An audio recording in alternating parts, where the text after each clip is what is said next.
بسم الله الرحمن الرحيم.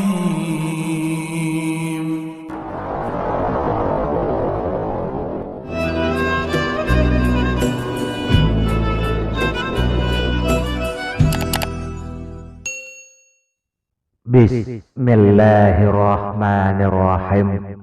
Assalamualaikum warahmatullahi wabarakatuh.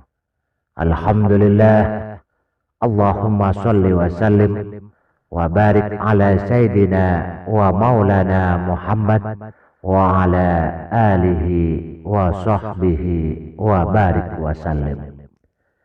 Jamaah setia channel Maswil Huda, pecinta zikir, pecinta sholawat, insya Allah kita semua dimuliakan Allah. Sekedar mengingatkan kembali bahwa dalam Al-Quran dijelaskan Allah Subhanahu wa Ta'ala memiliki bala tentara yang akan senantiasa membantu manusia, atau bahkan yang paling mengerikan, bala tentara Allah Subhanahu wa Ta'ala tersebut bisa menjadi bencana bagi umatnya. Adapun bala tentara yang disebutkan dalam Al-Quran itu ada 7. Yang pertama, air. Dalam Al-Quran surat Al-Ankabut ayat 14 dijelaskan, air adalah tentara Allah yang pernah menenggelamkan kaum Nabi Nuh alaihissalam dalam sebuah banjir besar. Mereka semua ditenggelamkan karena penentangan mereka terhadap Nabiullah Nuh alaihissalam. Kedua, angin. Disebutkan dalam Al-Quran surat Al-Haqqah ayat 6-8 bahwa angin adalah tentara Allah yang menyapu bersih kaum Ad, kaum Nabi Hud, karena sombong dengan kehebatan arsiteknya dan penentangan mereka kepada Nabi Nuh alaihissalam. Mereka semua kemudian musnah. Yang ketiga, petir. Disebutkan dalam Al-Quran surat Hud ayat 68. Petir adalah tentara Allah yang pernah menyambar dan menghantam kaum Samud, kaum Nabi Soleh alaihissalam. Karena sombong menantang azabnya, mereka semua dimusnahkan oleh Allah Subhanahu wa Ta'ala. Keempat adalah tanah. Dalam Al-Quran surat Al-Hajj ayat 73-76 disebutkan, tanah adalah tentara Allah yang menjungkir balikkan kaum Sodom karena perilaku LGBT mereka yang bejat.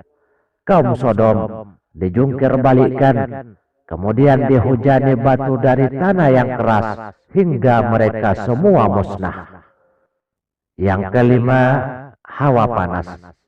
Disebutkan dalam Al-Quran surat Al-Hajj ayat 44. Hawa panas adalah tentara Allah yang pernah menghukum kaum Madian sehingga mereka merasa kepanasan seakan terbakar. Yang keenam, laut. Disebutkan dalam Al-Quran surat Al-Baqarah ayat 50. Laut adalah tentara Allah yang pernah menenggelamkan Fir'aun dan bala tentaranya saat melakukan pengejaran kepada Nabi Musa alaihissalam dan Bani Israel. Dan yang ketujuh, burung ababil. Disebutkan dalam Al-Quran surat Al-Fil ayat 3. Burung ababil juga tentara Allah yang pernah meluluh lantahkan pasukan Raja Abraham saat mereka hendak menyerang Ka'bah. Inilah, wahai saudaraku, 7 tentara Allah yang pernah ada. Sebagai bukti kekuasaan Allah, sikap menentang Allah, sombong, berlaku curang, tidak menerima petunjuk yang diberikan, dan menentang kebenaran yang ada. Nabi dan Rasul sudah diutus sebagai petunjuk jalan kebenaran, tapi manusia ini menentangnya, tak mau menerima ketentuan yang Allah tetapkan. Mudah-mudahan kita semua tidak termasuk dalam 7 golongan yang Allah hancurkan, yang Allah binasakan oleh bala tentaranya, sebagaimana yang disebutkan dalam Al-Quran. Amin ya Rabbal Alamin. Hanya sekian, semoga bermanfaat buat semua saudaraku. Wabillahi taufiq wal hidayah. Wassalamualaikum warahmatullahi wabarakatuh. سلامة في الدين وعافية في الجسد